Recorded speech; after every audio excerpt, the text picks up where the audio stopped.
Different video games can be fun for different reasons. The Titanfall games, as an example, were fun in large part because of how easy it was to move around the map with wall running and double jumps.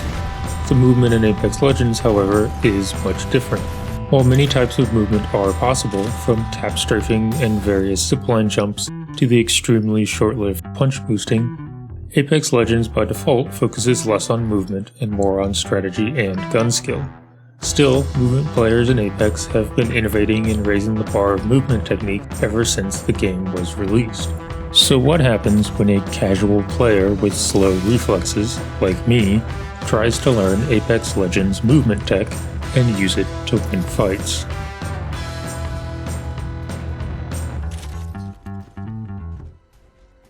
As many an observer will be quick to point out, my movement is pretty bad. This is something I'm well aware of, and in reality I've always been fascinated by movement techniques in Apex, but I never really tried to learn it. My reflexes and reaction time are just too slow, and I never really had the patience to spend time in the firing range to practice the way I needed to. Because of this, my movement was usually limited to just running around in circles and hoping for the best.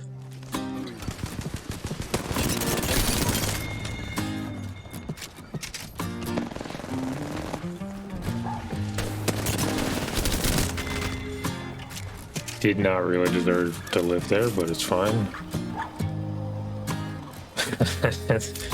I think I failed 2 wall bounces in that. Or doing whatever this is.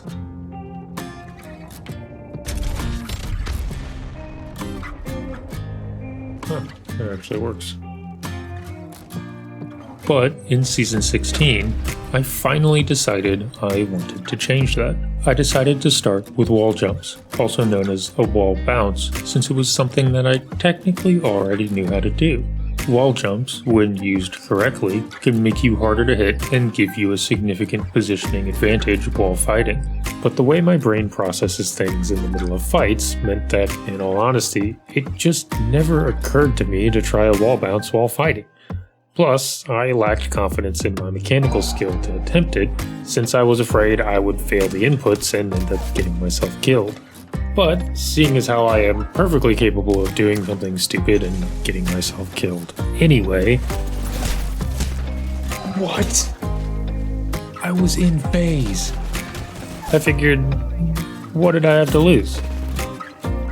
To wall bounce, the basic input was sprint, slide, jump into a wall, then jump again once you hit the wall to perform the bounce off of it. This I could do, but doing it consistently and then being able to shoot an enemy afterwards was more difficult. I wanted it, that's fine. I figured the best way to practice was with Lifeline, so I could put down a care package and bounce off of it, then practice shooting the dummies. And that, well, it sort of worked, I guess. The problem was mostly my lack of consistency. Sometimes I would mistime my slide, while other times I would simply miss shots. My most frequent mistake was not jumping into the wall enough, and thus failing to bounce off of it. Sometimes I could do it almost perfectly, but even some of my successful jumps felt a bit awkward. It seemed like I only got about 50% of them correct, proving I still had a long way to go.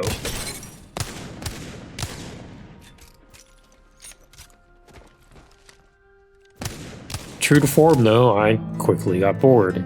Luckily for me, Season 16 brought Team Deathmatch. And let's be honest, what better way to practice a new movement technique than a mode where I could die repeatedly without much consequence? That wasn't always reliable though, because Team Deathmatch had problems with players leaving early. In one such game, more and more people left, until it was just a 2v1 with me, a teammate, and a single opponent. After a few minutes of running around, this happened.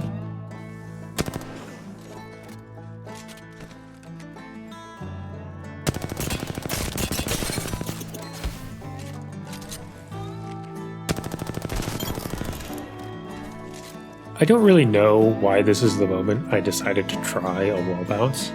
But the situation was so ridiculous that I guess it just seemed like as good a time as any to try something stupid. Honestly, I was just surprised it worked. But that one wall bounce had shown me that I could in fact learn to do this for real. I kept playing Team Deathmatch for a while, wall bouncing where I could, but also doing dumb stuff like this just to keep myself entertained.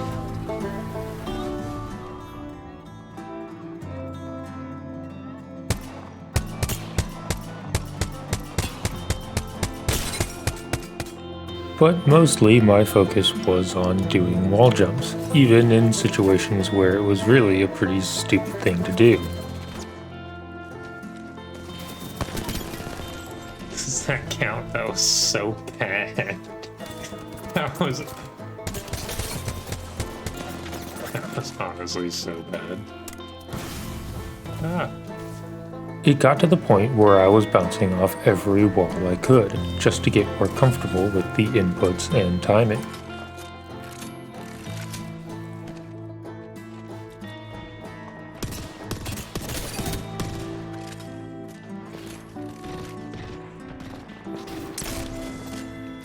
That doesn't count.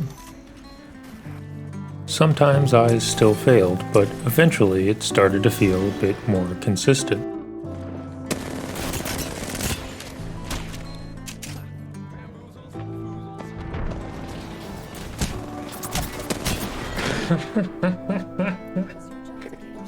I'm just doing it all the time to be stupid at this point.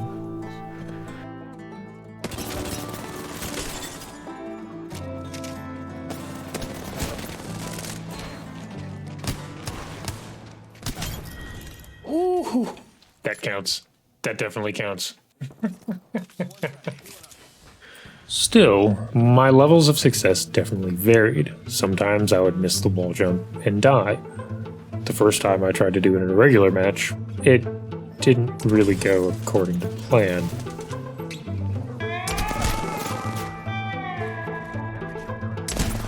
Ow, what the But I kept at it. Eventually, it started to feel a bit more natural, although I did still have trouble consistently hitting shots after the bounce.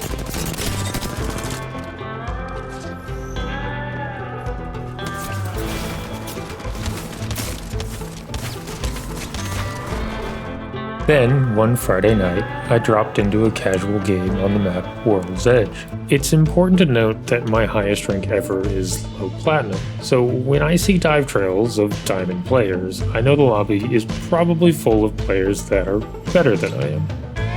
That's okay, but it does mean that I'm probably going to die.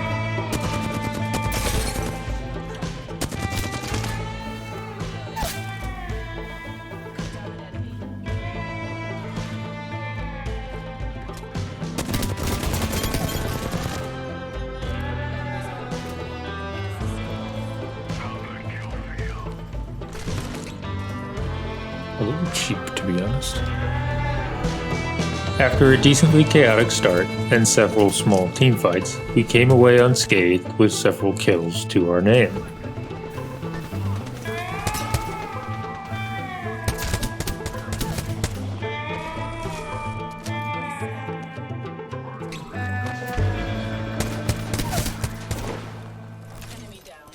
Before I knew it, we found ourselves in decent position with only a few squads remaining. That was when I noticed something on the banner hanging nearby. That Pathfinder, whoever he was, had a Master's Rank badge, a 4000 damage badge, and a 20 kill badge.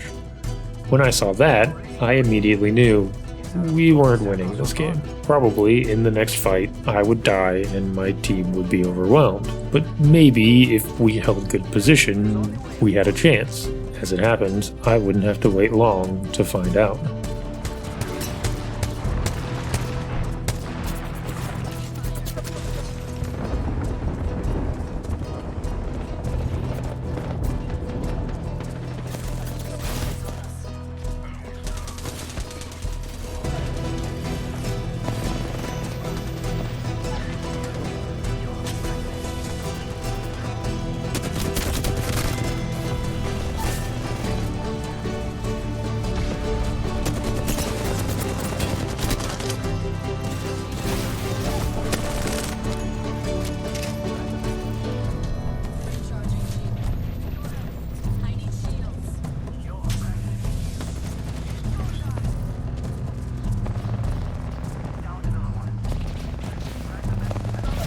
So there I was, with a choice to make. If it were you, what would you have done? Would you play straight up around the corner of the box? Or would you maybe slide past it and attack from below? Would you try a wall bounce? In any other season, I never would have even thought about it. But in this game, in this moment, as I remembered the dive trails and the badges on the banner, I thought, why not?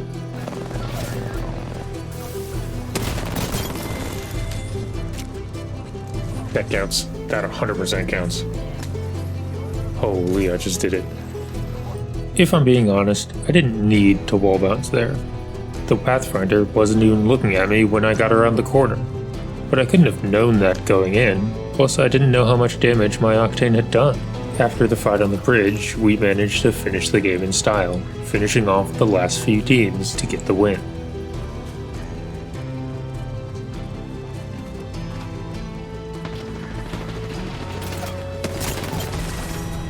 Nice.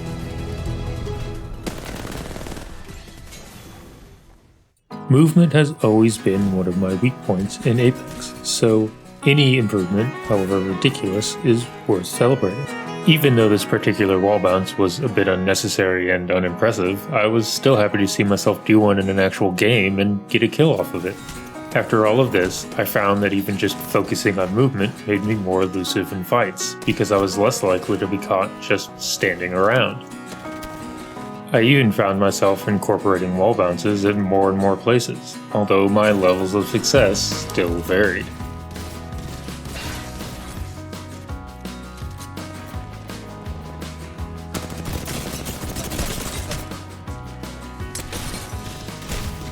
No way. Oh no. That's tragic, actually. To many people, this progression might not seem like much, but I firmly believe that games like Apex Legends can be enjoyed by players at any level.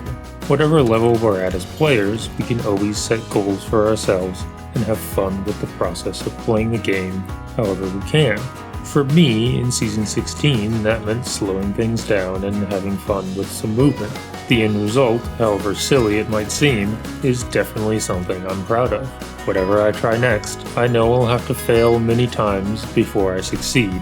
I can only hope that the next journey is as silly and fun as this one was. Before we go, I'd like to just take a moment to recognize and thank you all for the huge amount of support I have gotten on the channel recently. My recent videos have gotten such positive comments, and I just recently passed 1,000 subscribers, which is a milestone I honestly thought I would never reach.